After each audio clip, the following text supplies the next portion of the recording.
to make this fun for everybody. Exactly. All right. We have a lot to get to in the next little bit. Let's see. What am I going to tell you? Dave Rubio is joining us at the top of the hour, so that's exciting. Oh, by the way, again, if you go to our website, WildcatsRadio1290.com, you can see a fat guy in a little jacket because I'm wearing my tux for the show today. Thought we'd go for in a little coat. Fat guy in a little coat. That's how you know whether you should be friends with somebody. If you do the fat guy in a little coat and he doesn't know what you're talking about, then I don't think we should be friends. Oh, if someone doesn't know what Tommy Boy is, I mean, come on. Yep. Now, question. Would you say that's his best movie? Oh, boy. Tommy Boy's outstanding. What else is there? Go through the Chris Farley catalog for me. I love Tommy Boy. There's always going to be, is it the Beverly Hills Ninja? That was dumb. I thought that was fun. No. Well, he was originally supposed to be the original Shrek. He was supposed until he passed away, and then they had to recast it. Bummed me out, but yeah. There's Black Sheep. Black Sheep. Almost Heroes. No, Black Sheep. Black Sheep is, because that had Tim Mathewson. Mm-hmm. Otter from Animal House. I mean, do you want to go Otter from Animal House or Rob Lowe? I don't know. Black Sheep's pretty good. It doesn't get enough play. Right. But there were better lines in Tommy Boy, like, the scene where the door falls off and he just looks at Dave and says, "What did you do?" Right. That's a classic. There's some others I can't repeat them on radio. Right. Black Sheep's always good, though. Do you have any others? Well, you're the one who opened up this Pandora's box, yeah. Not me. So yeah, Beverly Hills Ninja, Almost Heroes. No. Tommy Boy, Black Sheep. He was in Billy Madison, but it was a very, very short stint. Right. It was like a very short role that he was in. Right. He was also in Wayne's World as a security guard. He was also in Wayne's World 2. Yeah.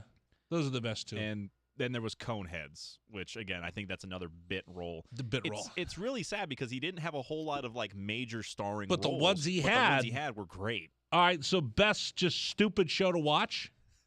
Tommy Boy. Big Daddy. Okay, yes. Right?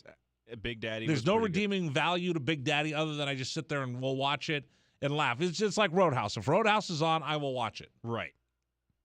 Those are those are called guilty pleasures. Guilty pleasure movies. All right. I did throw this question out for everybody. Again, I need some help here. I have a lot of friends in baseball, and I plan on talking baseball this summer. But I need to know who you guys want to talk about. Who is your team, Tucson? Because we've been the home of the Chicago White Sox for spring training. Been the home of the Houston Astros. Cleveland Indians. I'm sorry. Yeah, the Cleveland Indians back when they were still now they're the Guardians. Now they're the Guardians. We've been the home of the White Sox, Diamondbacks, Rockies. I was going to say the Rockies were in that category for us for a while there.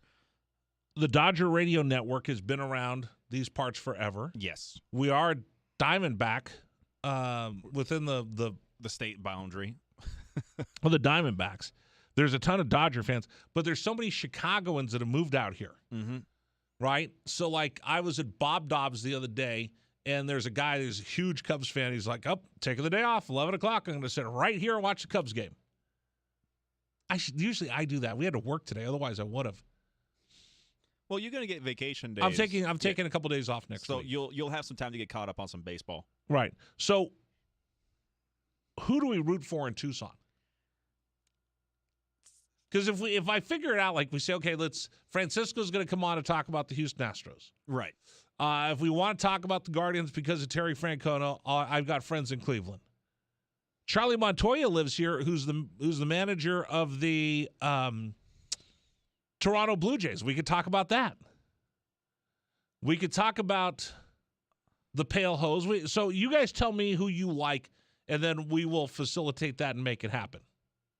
Okay? 520-848-1290. 520-848-1290. And again, Dave Rubio is going to be joining us in just a little bit. And then this conversation that's pretty epic that we had with our friend Lamont Hunley on Julius Holt. I'm still a little taken aback by all of that. It's just It's pretty remarkable. Yeah. When you hear about that man's legacy. 520-848-1290. Oh, programming reminder. You're not done with me yet on 1290. Coming up tonight, overnight, I am filling in for Amy Lawrence tonight and tomorrow. So now that Arizona basketball is back, I can resume my fill-in and overnight duties and weekend duties and kind of the super utility guy at CBS Sports Radio. So I'll be doing my national show tonight. Coming up late night, right? Yeah, you'll be coming up later. So are you working with me tonight? Not me, no. Not me. What if my guy tonight isn't as good as you? Well, I would hope he wouldn't. Can I call in like Dragon Ball? I need help. I don't know if you'd be able to call in and assist in the middle of the show like that. I think help Dragon Ball. I can't do the radio show without you, Dragon Ball. This is one situation in which I would leave the Princess Leia hologram that you would send. I would leave that on red and just keep doing what I'm doing on Tatooine. You're such a dork. Help me, Dragon Ball. You're my only hope. No, you're in trouble. Now, what would end up being the case would be it's like, were you once known as Dragon Ball? Dragon Ball. Now that's a name I haven't heard in a long time. You gotta do it. You gotta do it with an English accent, though. Oh yeah, I can't do that. I mean, well, because the Obi-Wan Kenobi. When's the Obi-Wan Kenobi show start? That's supposed to be coming up soon, isn't it? It is. See, is that one that you'll actually pay attention and watch with me? I've been trying to catch up on Boba. It's over. You missed the whole thing. Well, no, I know that, but I'm finally starting to get caught up and actually watch the whole series. Then it was a good show. Yeah, it was a good show. Okay, so episode 1's premiere is May 27th of the Obi-Wan show. Is that Memorial Day weekend? I think so. Because that's also the same day that Top Gun comes out. Right. Maverick. I will be going to, in fact, it's going to play for 45 days in the movies.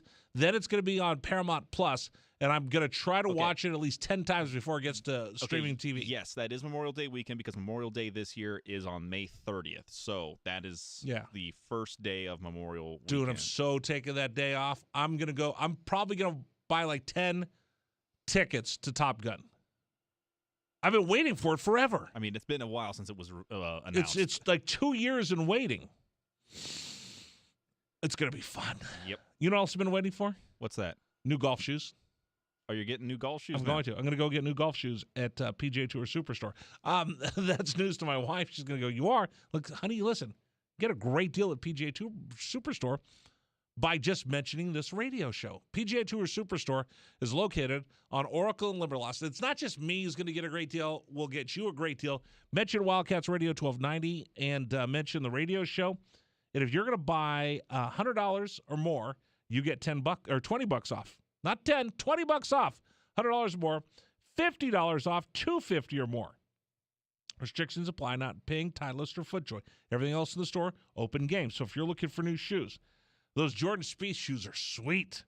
They have them right there at PGA Tour Superstore. Adidas, Echo, Puma, New Balance, Skechers. And you can get a great deal on those. $100 purchase, they'll knock $20 off. You can do that for clothing as well. My wife went in there, found some great golf shirts over the weekend. If you're looking for golf balls, they have everything. TaylorMade, Callaway, Bridgestone, Wilson. Drivers. Listen, you want to get a Callaway, TaylorMade, or Cobra driver?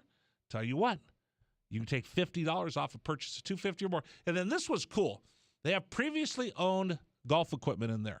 So there's times, and I told you the story about my buddy who went out and got the most radical, crazy, expensive, super-duper technology golf equipment clubs, and he got there, and he tried them out, and he didn't like them. So now he's stuck with them. Well, at PGA Tour Superstore, you get lots of people like, I'm going to go try this.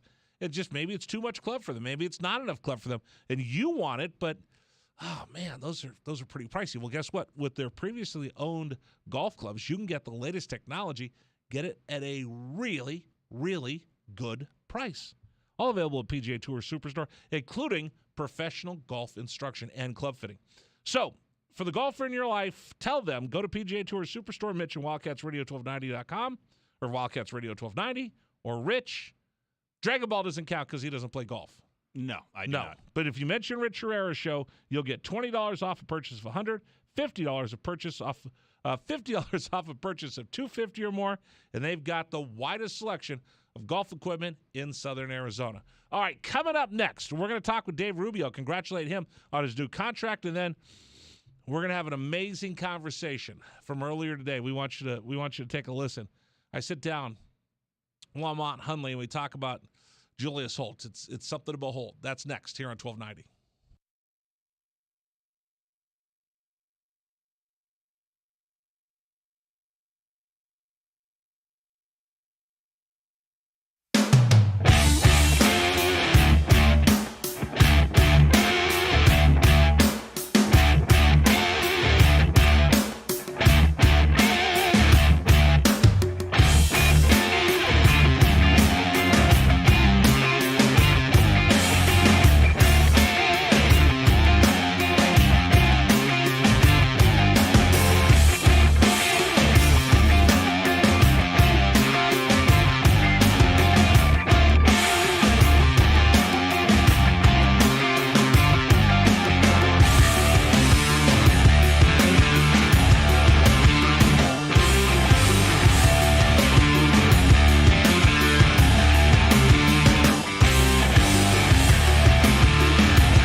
Thanks for joining us, everybody. It's the Rich Rare Radio Show here on Wildcats Radio 1290, opening day of Major League Baseball, opening day of our live stream, now available on YouTube, Facebook Live, and WildcatsRadio1290.com. We're going to run out to our guest hotline. Joining us right now, friend of the program, someone I've known. I don't think he wants to tell everybody how long I've known Dave Rubio, but it's been a long, long time, and we're going to continue that relationship because he has a contract extension that will take him throughout the 2023 season and beyond as the head coach of Arizona Volleyball. Dave Rubio joining us here on Wildcats Radio 1290. First of all, Dave, congratulations on the extension. I could not be happier to have you prowling the sidelines of McHale running this volleyball program for a long time. Thanks, Rich. I certainly appreciate it, and it's certainly an honor to be here for as long as I've been. And it's an exciting, opportunity for me to sign until 2026. When we sat down and we had an extended conversation before the volleyball season started, I don't know if you remember, we sat in the SID's office and talked, and it sounded like, and I was sad when I walked away because it sounded like you were thinking, okay, do I want to keep doing this? Do I want to keep going? That's the feeling I had as I walked away, and it kind of made me sad. And we have mutual friends. I'm like, I don't want Dave to leave. Talk to us about what went in to your decision to extend and the conversations with Dave Hickey. Well, first, I'd like to thank Dave Hickey. Dave was the one who actually initiated the meeting with me to extend my contract, and I certainly appreciate his confidence that he's shown in me and, me running the program for the last several years that he's been the athletic director here. But when it came down to it, in terms of me, deciding to stay until 2026, it really came down to me just loving what I do here and feel honored to be at such a wonderful place like Arizona and a community that supports the athletic program like it does, and certainly women's volleyball, and it's just something I wasn't ready to walk away from yet. And, I did some soul searching and a lot of conversations with my family, and ultimately, given the opportunity by Dave Hickey, I decided to sign on until 2026. When you sit down with your family, people don't realize this. We go watch the volleyball matches, we go home. But it's not just you as the head coach of Arizona Volleyball. Your whole family is involved with the program because the time that you're away, the time that you're recruiting, the support that they have to give you. Talk about how happy they are and their thoughts on you extending out through 2026. Well, if you talk to my wife, she was really, I think, the one that was maybe the biggest proponent of me resigning to 2026. She probably didn't want to deal with me in retirement and me hanging around and bothering her all day. But my kids weren't ready for me to retire either. I have two kids in high school right now that are freshmen, and they wanted me to stay until they were finished with their high school season. And certainly my daughter, Olivia, is playing on the beach team here, and kind of being here with her has been pretty special. And she pops in the office almost weekly to come and say hello to me, and we kind of catch up. And so the family's certainly instrumental in terms of them being putting me in a position to resign, and they were very favorable in me doing that. Dave Rubio joining us right now on Wildcats Radio 1290, Arizona's volleyball coach, extending his contract through 2026. I'm thrilled about that. Dave, talk to us about what you've seen since you first walked on campus, 30 years ago when you walked into Tucson, how this community, how this athletic department, how this program has grown and changed over the years. Well, first of all, one of the great things happened today in practice, and we're in the off season right now, and we're practicing early in the morning. But Heidi Bruschi came by and was able to watch practice, and she's coaching volleyball back in New England. And it was really exciting for me to see her. It's been almost a year since I've seen Heidi, and her and obviously Teddy are here for the football alumni game, but it was a great opportunity for her to stop by. And the reason I bring that up, other than the fact that, there are celebrities here in our community, but Heidi was on the team, right when I first got hired here back in the early 90s. And, and her observation of our practice and the type of players that we had, and the comments that she made was like, boy, things have certainly changed since I played back during that time. And there have been a lot of really good changes that have happened, and just like anything else, life evolves, and certain things are acceptable and certain things aren't. But back in those days, it was a lot more yelling and screaming, and a lot more "this is my way or the highway" type of thing in terms of coaching the players. Or now it's certainly not like that, and the players have a big voice in terms of the direction we're taking the team, and so it's really much more of that type of dialogue from the coach to the player. In terms of the athletic department has continued to evolve, and certainly the budgetary type things have gone on, the facility type things, the capital projects. It's gotten more complicated, just like everything else has got more complicated, and but it's all good. The one thing we can always expect is change, and whether it's a transfer portal and the NIL kind of things that we're dealing with now, or the community is changing a little bit. But Tucson was much smaller community back in the early 90s, 30 years ago, than it is now. But the one thing that Tucson has always been is a community that support Arizona athletics, and certainly the University of Arizona. And, I've made my home here, and I have friends here, and my raising my family here, and I couldn't be in a better place. The opportunities for female athletes have changed since you first started coaching to where they are today. How proud are you to be a part of that, all these opportunities that female athletes didn't get 10, 20, 30, 40 years ago?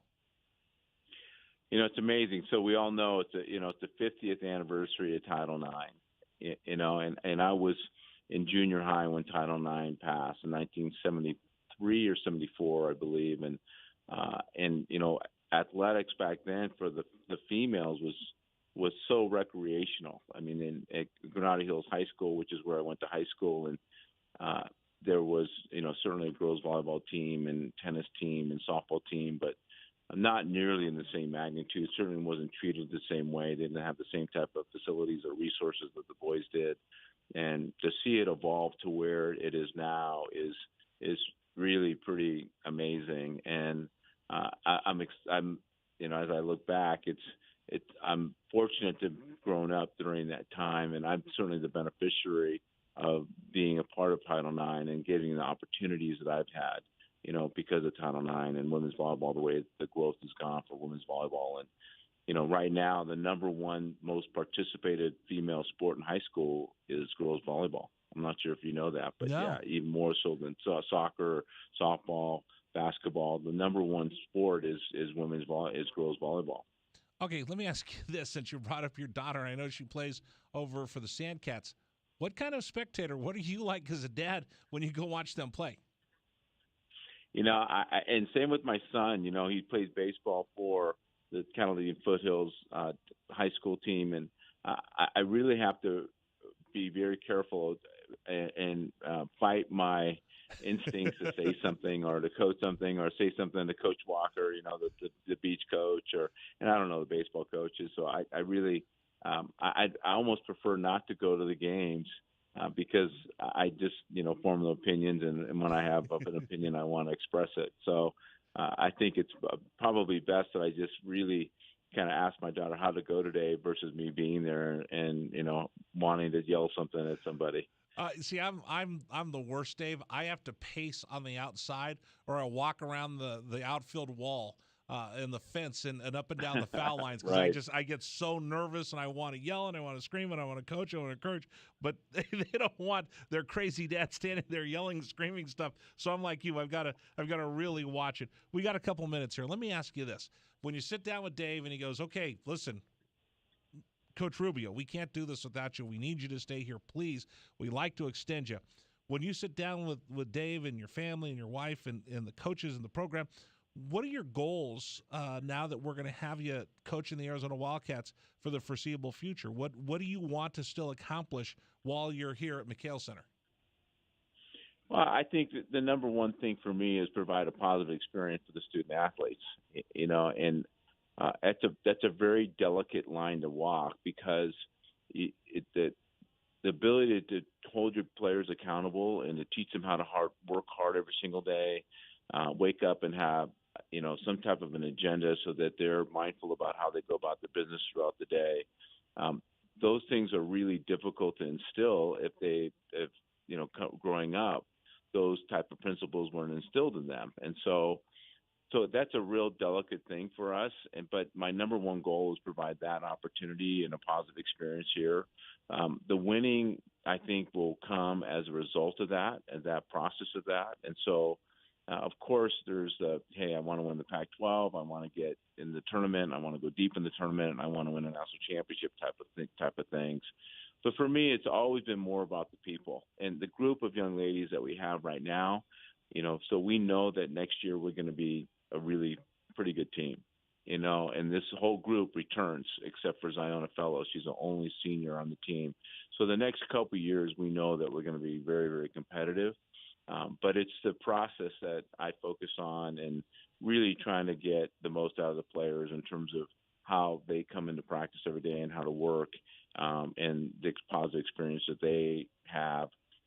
Those are the things that make me the happiest, and so, but that's the just kind of a broad strokes type of things that I'm focused on from now until I finish in 2026. Unless I talk Dave Hickey into extending you beyond that, and don't put that past me, I'm going to start hammering on the radio. Yeah. Let's get him another extension, so we don't want you to leave. Hey, Dave Rubio, thank you so much for joining us. Congratulations on the contract extension. I know the Arizona volleyball family is excited. I know your players are excited. I know the community is excited. It just wouldn't be the same without you standing there patrolling the sidelines of McHale, and I'm really happy that you guys were able to work out this deal, and you're going to stay with the Cats through at least 2026, if I get my way beyond that as well. Well, thanks, Chris. I really appreciate you having me on, and thanks again for all your support and positive talk. Thank you so much. Dave Rubio joining us here on Wildcats Radio 1290. Bear down, Dave. I'll talk to you soon. Sounds great, Rich. Take care. Take Bye-bye. care. Wow, that's pretty awesome. I've known Dave Rubio since I was a kid. No, well, not such a kid, but I was like in my teens when I first met Dave Rubio. It's been that long? Yeah, he was the coach. He was the volleyball coach at Cal State Bakersfield. Oh, remember, I didn't have enough money and have the grades to go to the University of Arizona. But right. He was, so so since I was a freshman, I think. I'm old. He still looks the same. By the way, in case you missed it, we had an amazing conversation. Lamont Hunley. You're going to hear that coming up next. This is Wildcats Radio 1290.